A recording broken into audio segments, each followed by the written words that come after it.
Hi, guys. Welcome back to August Love Story, the channel. My name is Artieka. And I'm Tommy. And today we are reviewing, if I can find my notes, Married at First Sight, Season 16, Episode 17. That episode is titled Gatlinburg Getaway. If you guys haven't already, please subscribe to the channel and turn on the notification bell. I am struggling to find my notes. Let me just look in my sent folder because I was looking at I keep hollering 21. I hear that little boy say 22. Lily said, "Okay, I'll help." That is too funny. Kids are something else. And I mean it. My notes are not in here. Well, where are my notes? Artieka don't have the notes. So, who you want to start with? Why you? You tell me because I can't see anything. All right. Well, let's just start from the top. Kirsten and Shaq. Those are the first two I wrote about. What you got for them? So we find that I don't remember where they started, but we find out they haven't talked about their living situation. Oh, they started off with the going to take the old fashioned photos. And they had Nicole and Chris. Well, yeah, with Nicole and Chris, and they had this country voice that I'm like, you don't have to do all that, man. You're Southern already. Yeah, I know. You don't have to add any extra anything. It's there. You just talk. Now y'all just sound dumb. Right. All of y'all. And I kind of took offense to it because I'm Southern. And I'm like, I don't sound like that. Sometimes you do. Do I? Yep, sometimes. Sometimes I don't say the ending of my words, or I don't enunciate everything correctly. Big words give me challenge. But it's all good. So, but no, they took their old fashioned photos and with Chris and Nicole. And I think Nicole talked with Kirsten about like where they are. I found them. with decision day and everything. And Nicole was just saying, give it time, trying to be encouraging and Shaq. Nicole's like, I don't want to be the only success story of this season. Start talking like Nicole. But it might happen though. But it might happen though. So I just don't like her being trying to be the one that knows, when it's like, Nicole, you have so many issues in your own, but I get it. You want to be encouraging, you want to be helpful and stuff like that, but it's just... Well, that's the thing. Nicole's issues are not something that she's trying to help Kirsten with. Kirsten got a whole different set of issues. Right. So she can at least encourage, hey, guys, try to work it out. She does sound like that. Shaq was just like, I'm pretty much like, they're just not on the same page. That was his whole thing. We're not on the same page. And I don't think he ever figured out why. I think part of it is they keep having the textbook answers of, we need to communicate more.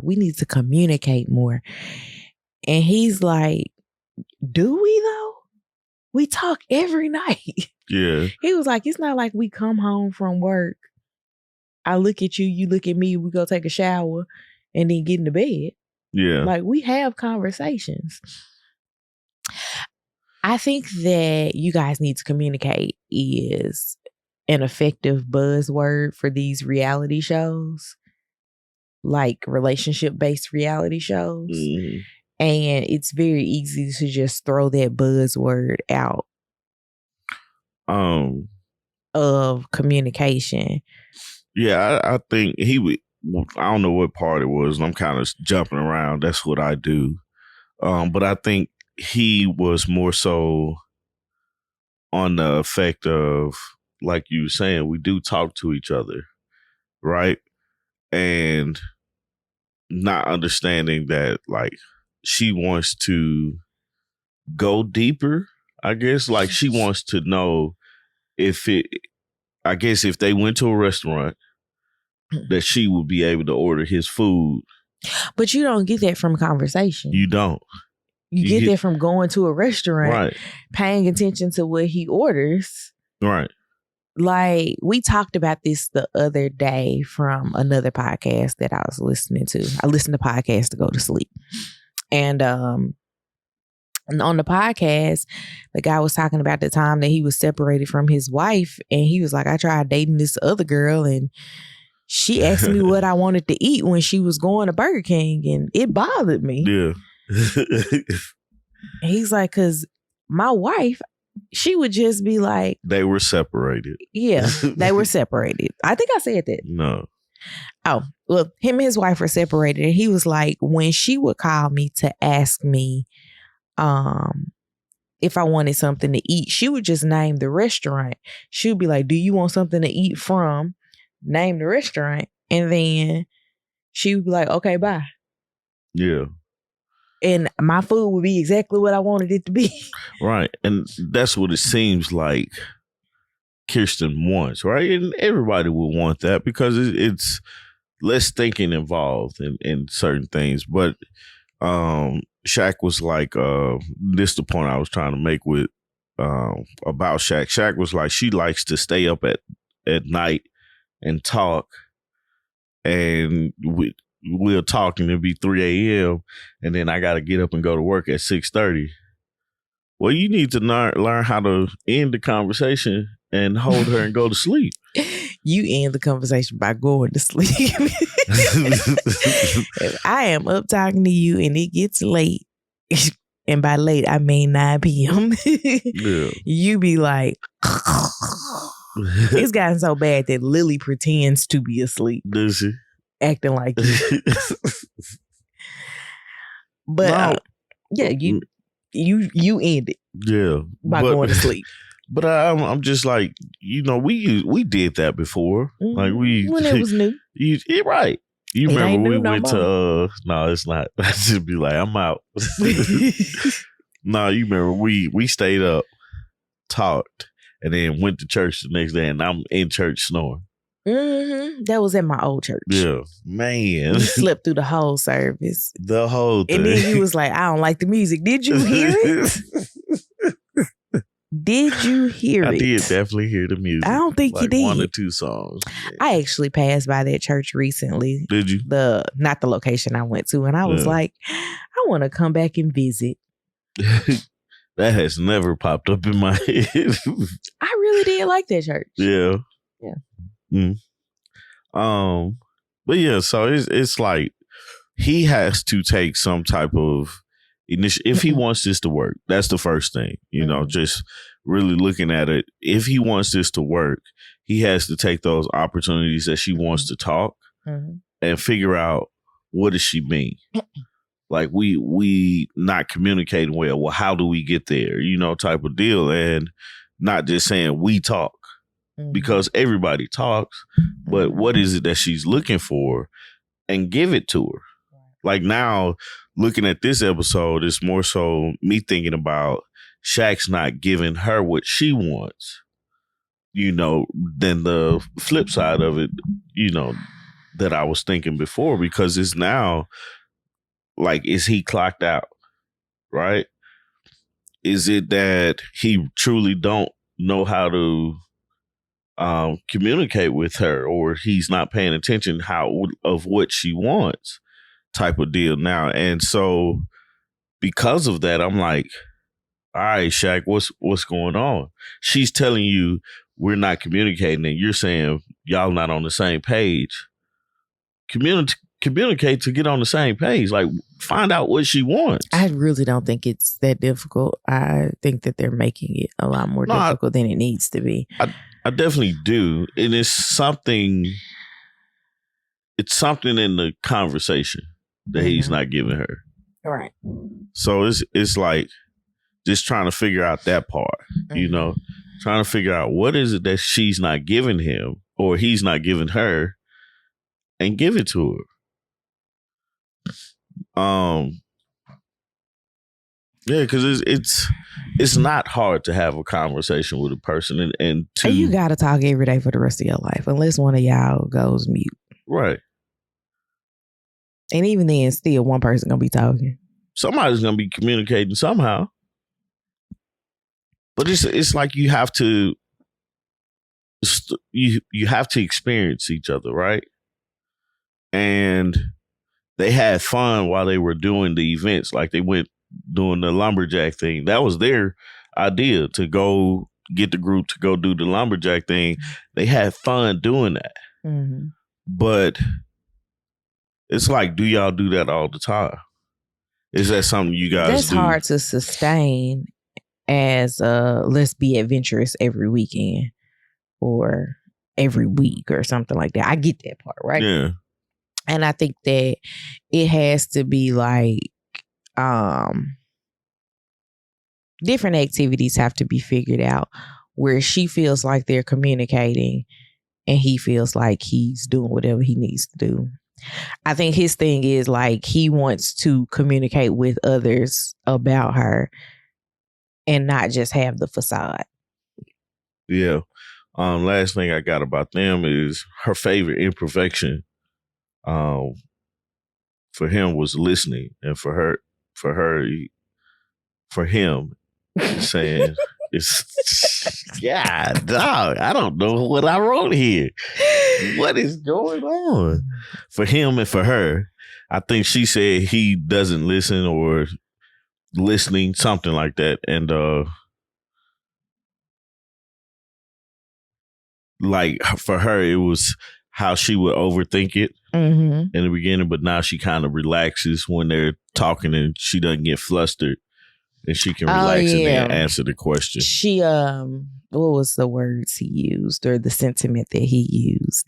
He essentially was just like, hey, in the beginning, you couldn't come back with a response because it would like overwhelm you. I'm happy that you figured that out. Yeah. I was like, that would be annoying if I asked you a question. You're like, I don't know what to say. He said, I can't think. Well, think about it. Take a minute. Anywho, you done with them? Yeah. All right, I'm gonna say let's go to Jasmine and Eris because I wrote the absolute least about them. Yeah. That's funny. It wasn't Nicole and Chris. That is funny. So we opened up with Eris back at the apartment. He had to go back to Nashville for work. He said it was weird being in the apartment without Jasmine and Duchess. And he was excited to get back to Gatlinburg to spend time with her. And it's like when they got there, they hugged each other. I was like, have they been hugging each other lately? I noticed that too. I was like, oh, they hugged each other. Oh, okay. They touched. Look at us touching each other. Yeah. Jasmine was the seventh wheel for the activities that they did. So they went and did the lumberjack and she made it the highest.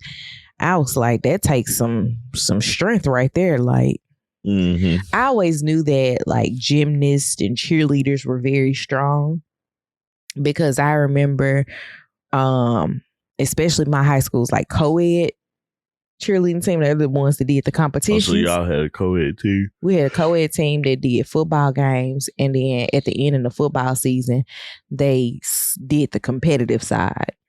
There was no way at my high school we could have had a boy cheerleader and he'd not get talked about. It's sad, but they would have talked about it. We had tons of male cheerleaders. I don't know if they still do now, like, because my high school demographics have definitely changed. Yeah. But back then, they used to compete and actually win. Like, that was the thing. It was like, nah, we wasn't competing. We didn't have, like, it was all girl cheerleaders. They wasn't flipping and tumbling. And I remember when I tried out, they told me I was too tall to be a flyer, the girl that goes up in stunts. And I was like, I'm 5'4". How am I too tall? I'm 5'4", guys. They were like, that's too tall. Yeah, the first time, it was weird the first time I saw it. I was like, why is these guys being cheerleaders? Because I thought it was a girl thing. Mm-hmm. But when I got to college and saw the guys be flipping too, I was like, oh, okay, that makes sense. Well, I think a lot of guys would have done well channeling their energy into something like that. Yeah. But for my school, and I know this is completely off topic, but for my school, it was looked at as being a feminine thing. Like, we couldn't have a boys volleyball team because that was looked at being a feminine sport. Did y'all? I don't think we had boys volleyball. The boys play volleyball though. Yeah, I only remember the girls. I mean, the boys play volleyball in gym. Yeah, but I was cold in gym too, man. I don't remember it on the other side. Anywho, yeah, Jasmine Strong, cheerleading makes sense. They do a lot of athletic things in preparation for the athleticism of cheerleading. Yeah. Man.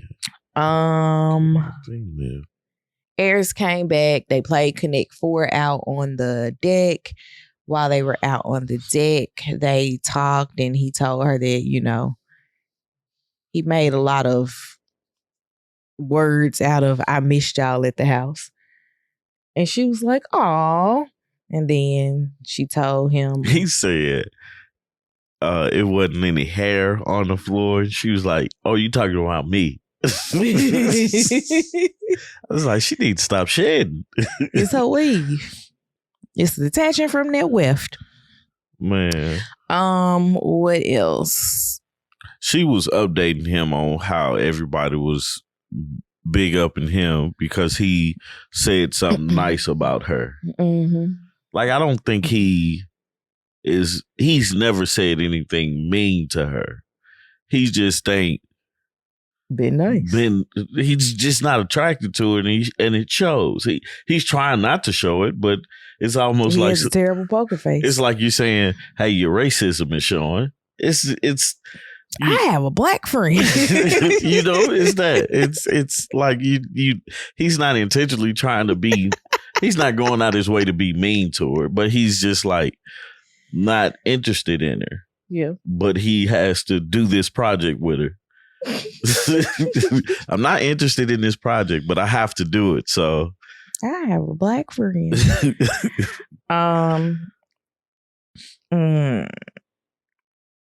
There was this one conversation that they had. Wasn't it that they took like things out of a fishbowl and answered the question? It was like a card game. Okay. And everybody got a card. Eris's or their couple's card was like, what is the hardest thing about your spouse or something along those lines?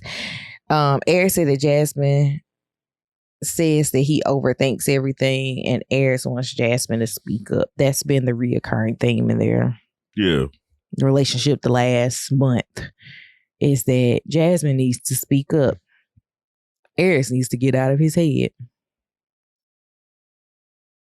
Are either of these things going to happen? And they're working on it. Do you think, because they were saying, "Oh, I missed them and missed each other and stuff like that."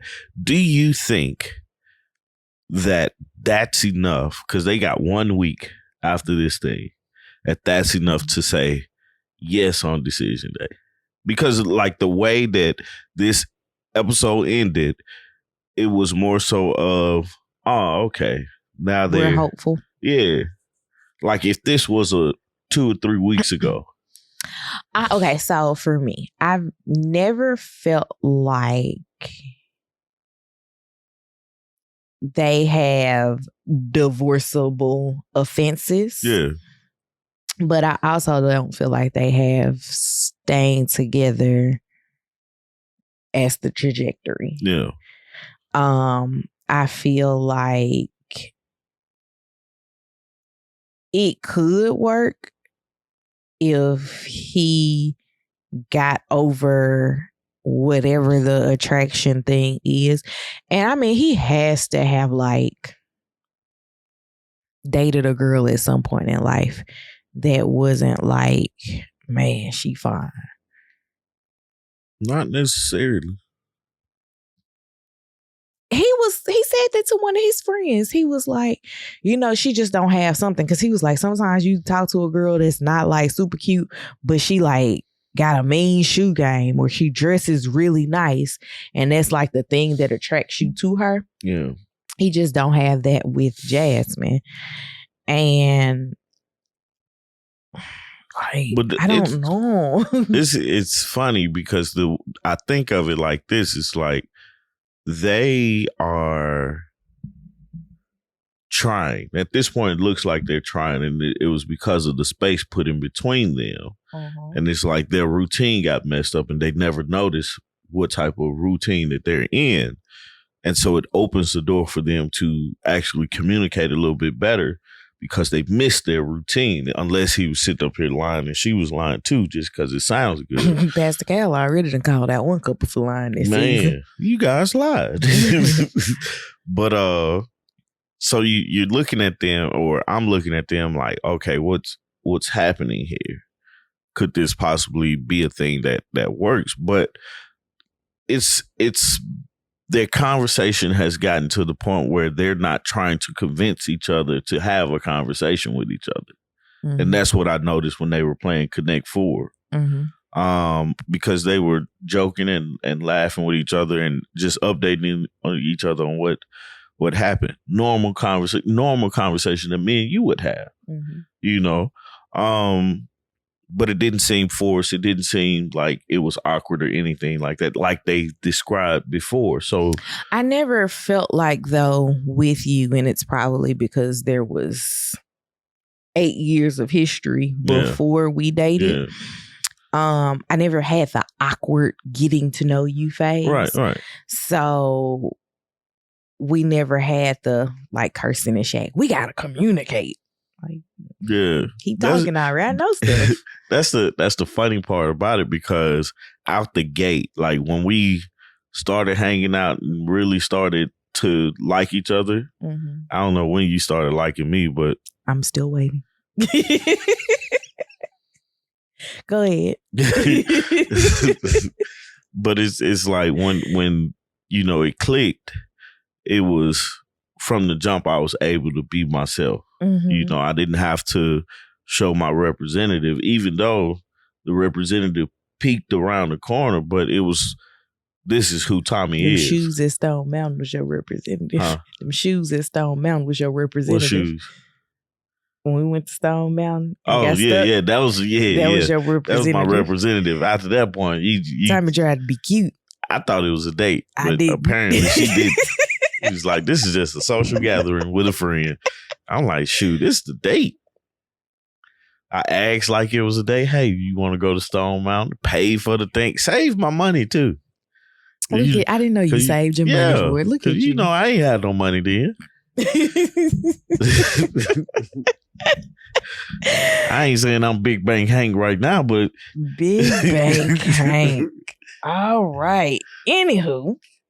I wasn't Money Mark back then. Okay. You got anything else for Jasmine and Eris? No, I'm just curious to see what decision day looks like for them, just because this is how I feel they should have been 3-4 weeks ago. Like after they have that big riff, this is what it looks like. This is what trying looks like. So all right, so let's move to Nicole and Chris. Nicole and Chris went with Kirsten and Shaq to take the old time photos. They discussed separately, like Chris and Shaquille, and then Nicole and Kirsten, about them not having anywhere to live collectively post decision day. It is really bothering Nicole, and I get it, because if things are going so great, we just need to move in with each other instead of spending 9 months apart, because that's going to be the easiest way for things not to go great. And with her anxiety, it's like that can't happen. Right. And it's not even just anxiety, like it just doesn't make sense. Yeah. But I get Chris' point. Chris's point is there's nothing we can do while we're here. We understand that there's a conversation to have, but having it here doesn't make sense. Right. let's just put it on the table until we get back, and then we deal with it. Mm-hmm. We can talk about it on the ride home, whatever, but we can't. It's nothing we can do right now. I think that her thing was, you're not acting like this is a big deal, and I need you to understand that it is a big deal. So I'm going to keep bringing it up until you act like it's a big deal. And he's like, it's cool. We'll find somewhere. And she like, nah, it's not cool. We need to come up with a plan to find somewhere. They did the old school photos. They went lumberjacking. They went mini golfing. Now, mini golf showed her colors of her competitiveness, but then how much of a sore loser or sucky loser she is, because she complained about not knowing how to play or do it instead of just enjoying the time spent, because a lot of times people go mini golfing, they don't know how to play this game. I mean, one of our first dates was mini golfing. Right. I had them tokens. Right. Because back then, I wasn't Big Bang Hank. Please stop the Big Bang Hank. We went mini golfing, and I am a terrible like, we've done a lot of golf activities, right? And neither one of us Tiger Woods. You're better than me. Because I'm better than you in sports. Right. Okay. But I'm saying. Except virtual bowling. That's the only thing you can beat me in is virtual bowling. Anyways, neither one of us is good at mini golf. Yeah. Right? But it didn't make either one of us, like, if I did a better shot than you weren't like, I'm finna come back and I'm gonna kill you on the next one. It was just like, all right, we got to do this before it starts raining. Right. Like, let's get to the ending. Right. And I'm happy we did, because it poured down after that. Definitely did. It definitely did. Like, it's okay to lose. Right. Especially in something like that. I can understand if you was playing for a championship or a team-based sport or something like that. You got to strategize, because we going to get this right on the next go-round, because it's some money at stake. We have to win. Right. But if you're with your spouse or a significant other or friend, and y'all just out here just hanging out, it doesn't matter. He let her get strokes and, everything like that, because he call it a mulligan. Yeah, something like that. But he understood that she didn't know what she was doing, and she was having a rough time. Try to hit it, and then let's just enjoy this moment that we have together, that we're taking together, and have some fun. But the way that she was like, "Now I'm getting disinterested," I flipped over. I would have been so mad at her. At Monopoly. We have left Monopoly games exactly where they were. Everybody took their money back to their room. Right. Right. Like, we're going to get back to it. We're going to finish this game. Now, well, not me and you. We've never done that. Yeah. But, like, other people, Monopoly can get competitive. Man, it can. However, I've never been, like, in mini golf, like, I lost. Just keep moving. Yeah. Like, it's so crazy though, man. And I was just like, how do you, like, that's annoying. Is that every turn it's something negative about yourself. That is truly annoying. And Chris is so relaxed throughout the whole thing. He's like, it's cool. Which I think that's why they've painted him as a people pleaser. Yeah. Because he's just like, all right, do it again. It's like his dad is showing. Yeah. Right. Because it's almost like he treats Nicole like she's like 3 years old. And he's like, oh, you didn't get it this time, buddy. Let's do it again. Right. Yeah, exactly. Like his dad shows, which means he'll be great with a toddler. But it's like she's not a toddler. She's his wife. And it's how do you deal with that on a day-to-day basis?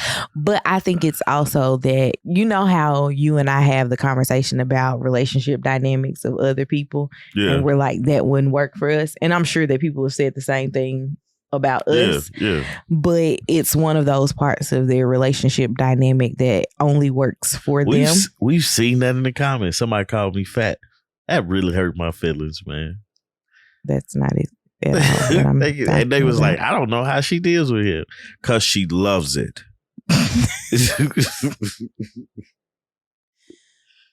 Oh my gosh. Anyway. Go ahead. You done? Yeah. Okay. I was thinking more along the lines of, I don't even have an example because I don't want to use a very specific example. I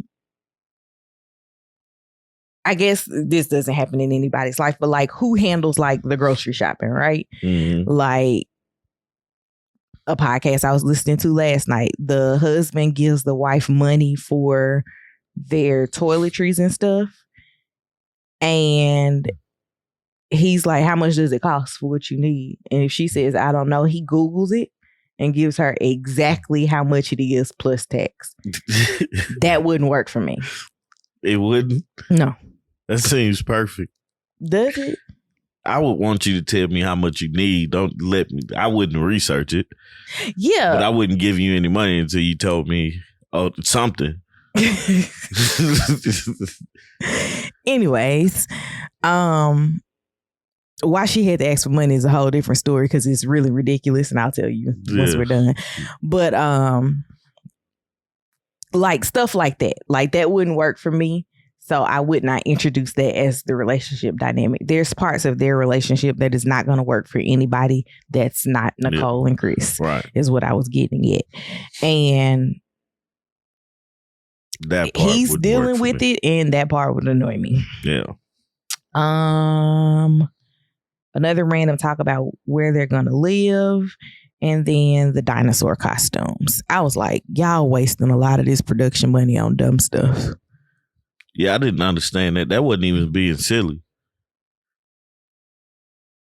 Like everybody looked at them like, oh, okay. Kirsten's face was like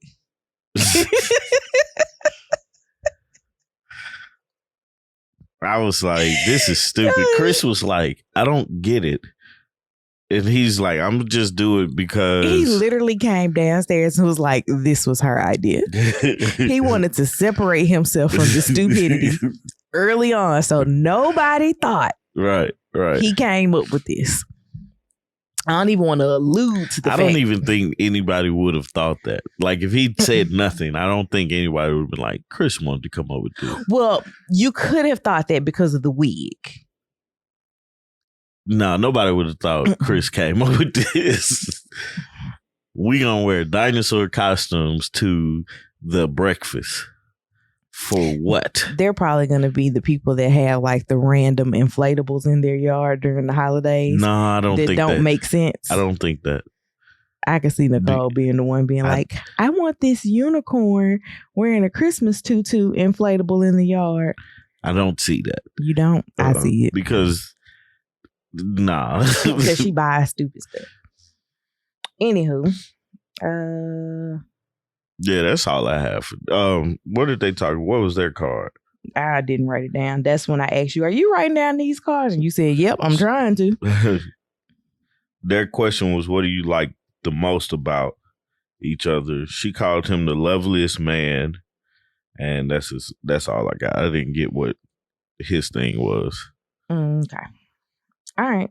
Well, last but not least is Clint and Gina. Clint started out this episode hung over. They go with the group to Lumberjack. Clint was like, "Yep, that's real high. It's making me dizzy looking up. He's like, feels like I'm puke. No, I'm not doing that." Which great he didn't do it because it made space for Jasmine. Yeah. To not have to go by herself. Right. Or go with the instructor. Right. I'm sorry, I wrote, I'm confused. This is speed climbing. This is a sports competition. Clint is hungover. That was my train of thought. Yeah. They separated the couples down the middle. So like half went one way, half went the other way. And the group that Gina was in, she told them that she never felt like a wife or thought about building a marriage because they've never been more than just friends. Mm-hmm. And she doesn't think that they can get over. I don't know if she says she doesn't think that they can get over the hurdle, but her verbiage seems like she doesn't think that they can get over that hurdle. Clint on the other side was like, yeah, them beats a failure but a try.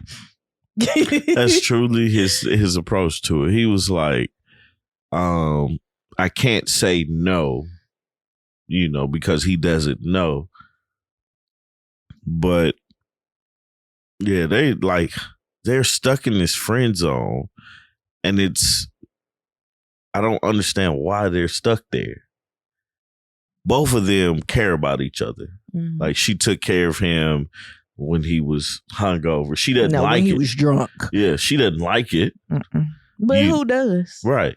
Who wants to do that? I remember you getting so mad at me. Yeah, so I was drunk one night, threw up everywhere. And this girl just went upstairs, didn't come back and check on me. I woke up cold on the couch. And she woke up refreshed and coming downstairs. I'm like, you didn't even check on me. I did. No, you didn't. I did check on you. I didn't give you a blanket, but I checked on you. What type of? That's how I know you didn't check on me, because I would have gave you a blanket. You would have gave me a blanket if you come downstairs and check back on me. If you see somebody laying in a ball. You weren't laying in a ball. What was I doing? You was laying like this. Okay, whatever, man. It's not about us. It's Clint and Gina. So, but yeah, they're struggling with this friend zone thing, and it's like, but y'all like each other, type of deal. Why y'all playing like you don't like each other? Because you guys do at this point. With a week left, right, and them having spent the last 3 nights sleeping together, I wonder if it will have the Jasmine and Eris thing when they get back to the apartment. I doubt it. That they're like, you know what? I kind of miss sleeping next to you. I doubt it. That's something to see, but I truly doubt it. They went and sat outside, and Gina was letting Clint know that she had an employee quit. And she felt like she was being taken advantage of. And I was like, I don't understand why people quit every day. Yeah. They're not going to work for you forever. You groomed them. She came in. She probably already had the skill set of doing hair, right? Yeah. She needed to learn the business side. Mm-hmm. And you allowed her to take enough brains to learn the business side, and she's like, I can do this, and she moved on. I think she was more upset about it is because she quit through a text than just, which I can get that part. I thought we were better than that. To like, it's almost like breaking up with a person over a text message instead of calling them. It's like the episode of Sex in the City where the guy, watched it. I'm telling you what happened. The guy broke up with Carrie with a Post-it. It was like he wrote, I'm sorry, I can't. Serious. Yeah. Anywho. Well, he knew he can't. Gina, that's her name. Gina felt betrayed by it, but I think that part of it is also that I don't feel like Gina has people.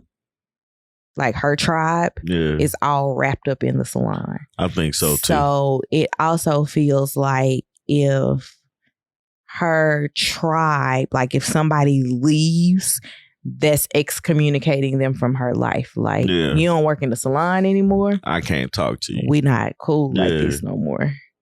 And that's probably why the girl quit by text, because she like, I don't want to deal with the breakup backlash of doing this in person because it's going to cause a scene in the salon,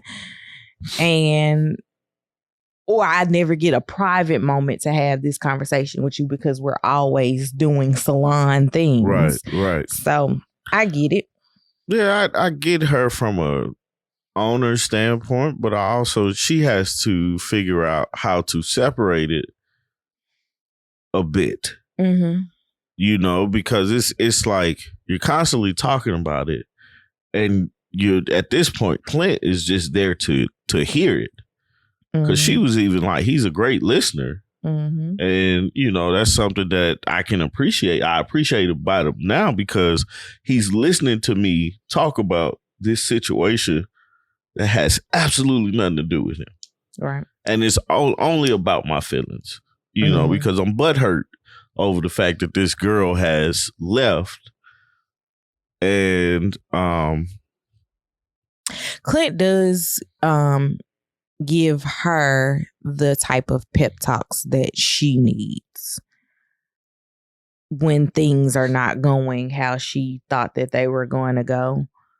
Like, he's definitely in the moment like, hey, chin up. You got it, champ. Yeah.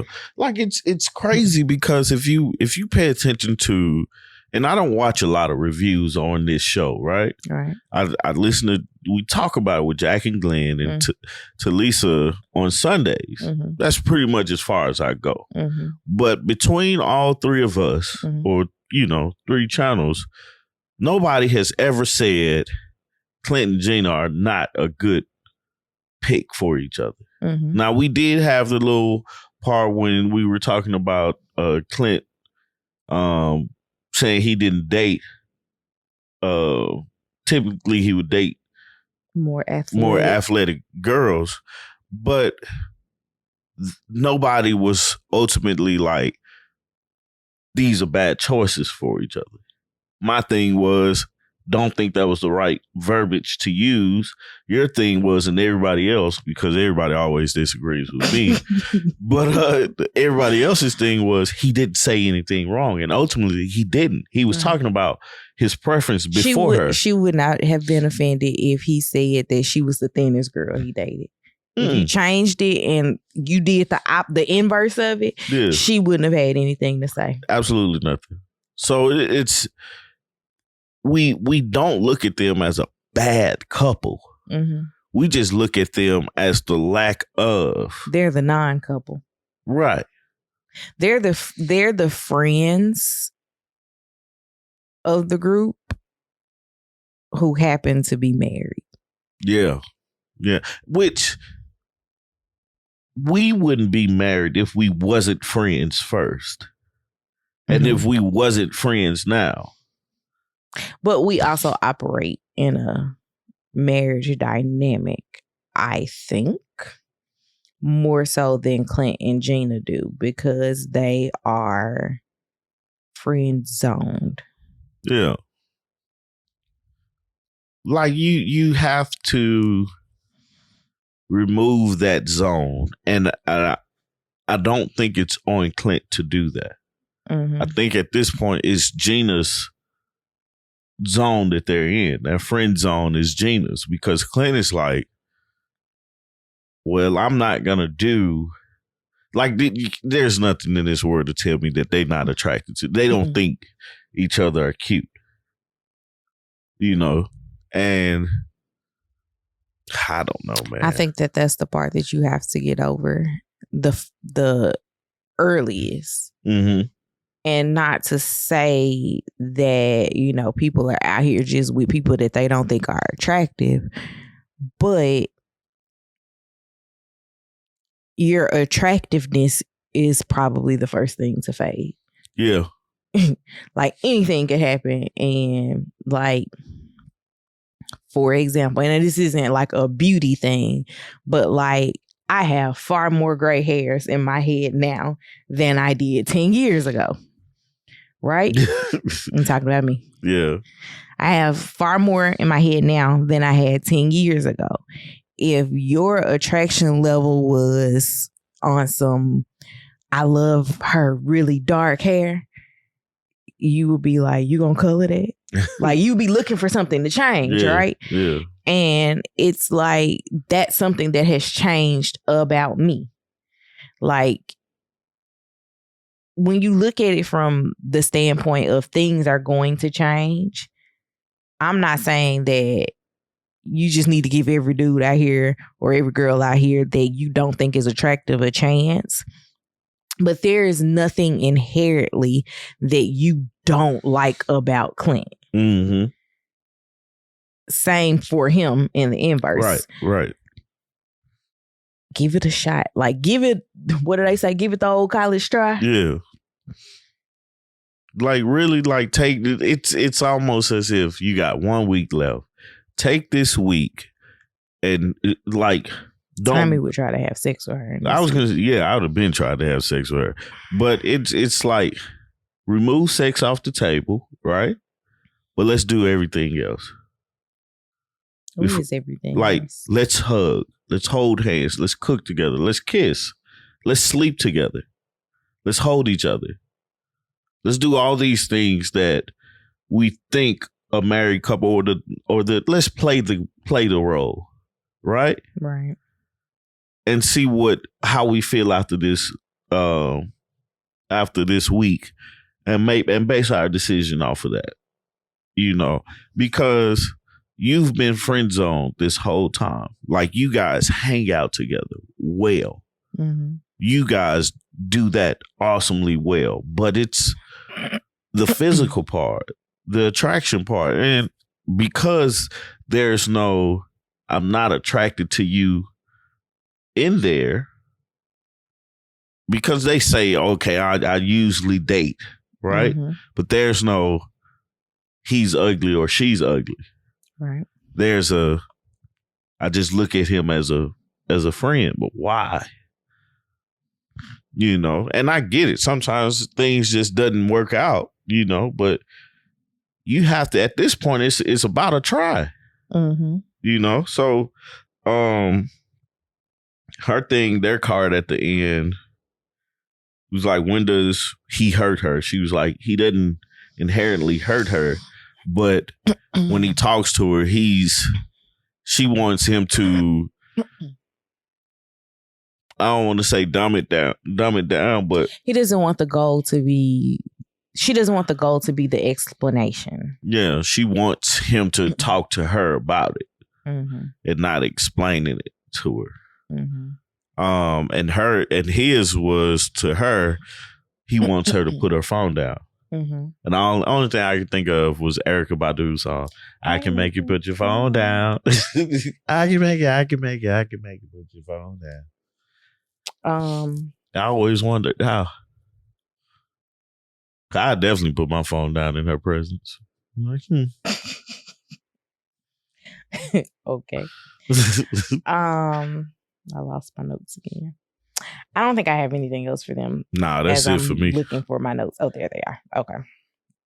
Closing conversation was Clint felt recharged and Gina doesn't look like it.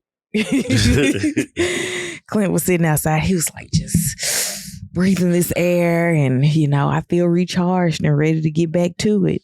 And she's like, oh, you do? Yeah. Yeah, so. I'm trying to think if there was anything else. Oh, there was one thing that Kirsten said someone told her that I wanted to make sure that I brought up was be where your feet are. And this was what they were talking about during their final couples dinner. Mm-hmm.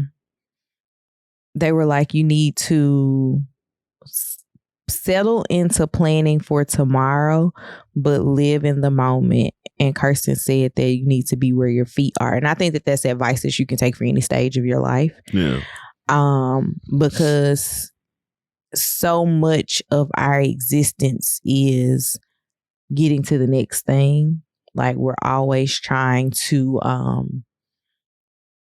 live for something else, right? Like, what's next? And sometimes you just have to like stand still, be grounded, and be like, this is everything that I prayed for, or this is everything that I've worked towards. Like, I am sitting in the midst of an answered prayer.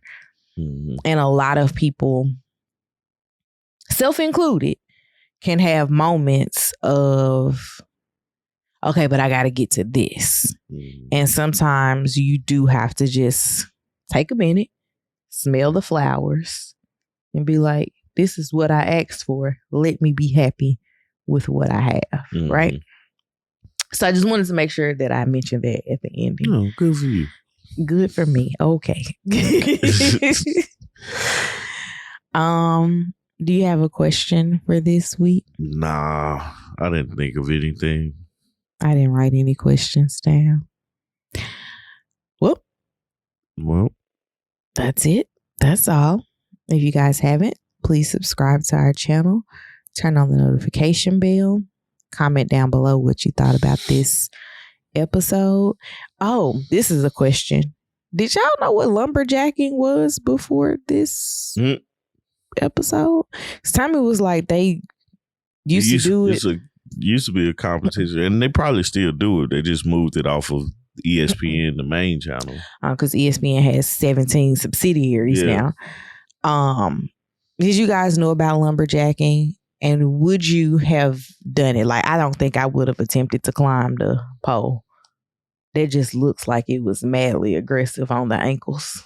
Yeah.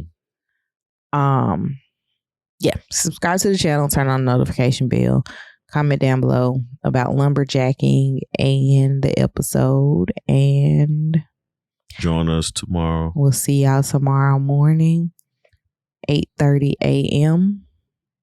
Eastern Standard Time, with the coffee break. Much to talk about with that. And yeah, man. I was about to say Sunday, probably at 3. Depending on our children, as if I'll make it or not. Yeah. But Tommy at least will be on with Jack and Glenn on Sunday at 3. Mm-hmm. Anywho. All right, guys. We out. Bye, y'all. Peace.